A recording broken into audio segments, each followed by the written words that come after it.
北部都會區係香港經濟發展嘅新引擎，有龐大潛力。我會加快發展北都，成立由我領導嘅北都發展委員會。固然係北都發展委員會係行政長官去領導嘅，下低3個工作組呢，大家都各有分工，正都係同產業進駐同埋提速提效呢有關係嘅。第一個由司長帶領嘅工作組呢，其實係睇我哋北都有咁多嘅產業用地，究竟每一個部分用咩嘅模式發展係最好呢？第二個工作組呢，集中係大學城嘅發展。其實大學城嘅土地呢，而家合共係90多公頃度啦。咁我哋呢，就希望，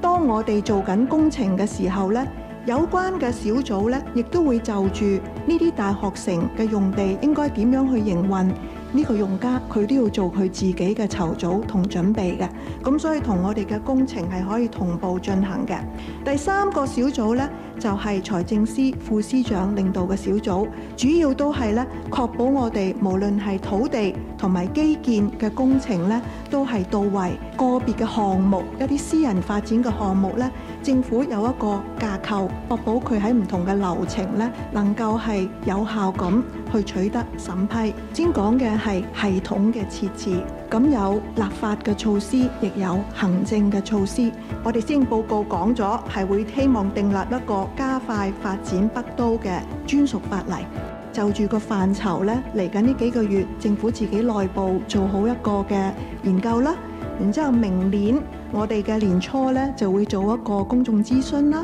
爭取咧明年之內咧完成立法嘅工作，係講下行政程序。除咗話拆牆鬆綁提速咧，其實都係好希望促進到我哋嘅私營界別參與一個咁大嘅北都嘅發展，因為單靠政府自己咧係唔足夠嘅。同埋另一個有一個好嘅作用咧，當我哋有一啲措施激活翻嗰個私營市場嘅參與咧，其實對我哋嘅建造業咧都係一個健康嘅發展。我哋近年每一年咧都會更新，亦都會公布我哋未來10年嘅熟地預測完成量嘅。咁喺未來10年呢，我哋呢一個熟地預測完成量呢，大約係2600公頃，當中大約70%，即係1800公頃呢，係來自北部都會區。咁喺呢度我都想再一次強調呢，將土地準備好呢，就不等於將嗰啲土地呢喺當年就去推出嘅市場，或者係立即去使用嘅。因為咧，我哋會因應個市況啦，靈活咁樣調整我哋推地嘅策略。因為我哋樓宇老化嗰個情況咧，實在嗰個速度咧係嚴峻嘅。以過去10年為例，如果50年樓齡或以上嘅樓宇咧，每一年都係增加多500幾噸。咁我哋今年喺施政報告咧提出咗3方面嘅政策措施嘅，加大力度咧鼓勵我哋市區重建嘅工作。咁呢個鼓勵除咗係鼓勵市建局咧，亦都係鼓勵我哋嘅私人市場咧去參與嘅。建造成本喺香港比較高呢個呢，的確係我哋而家面對，亦都希望積極處理嘅問題。其中呢，我哋會加快不同類型項目嘅審批流程啦。咁我哋係會推行成本管控數碼平台啦，方便發展局呢全程去監控我哋公務工程嘅成本。另外，我哋都會試行呢中央採購，包括中央採購鋼筋同埋組裝合成構件。另一個呢，我哋今次都係同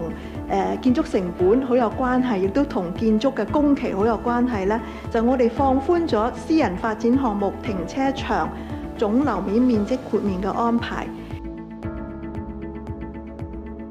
以我哋最近幾個月呢，時常大家都提到一個城中學社呢一個計劃為例啦，喺短短時間之間呢，已經係咁受歡迎啦。行政長官喺剛剛發表嘅施政報告呢，係宣布咗即日起呢，係擴展嘅計劃。如果喺一啲現有嘅商業地段去新建學生宿舍，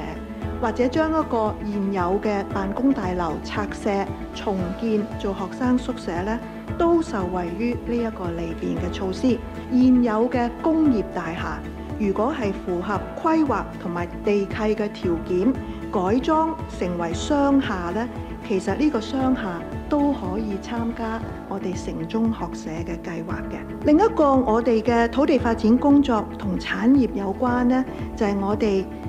支援發展呢一個遊艇經濟啦。咁我哋呢，其實過去呢係就住3個地點，分別係前南丫石礦場啦、香港仔避風塘擴建部分同埋紅磡站嘅臨海用地呢，提出咗一啲土地用途嘅規劃。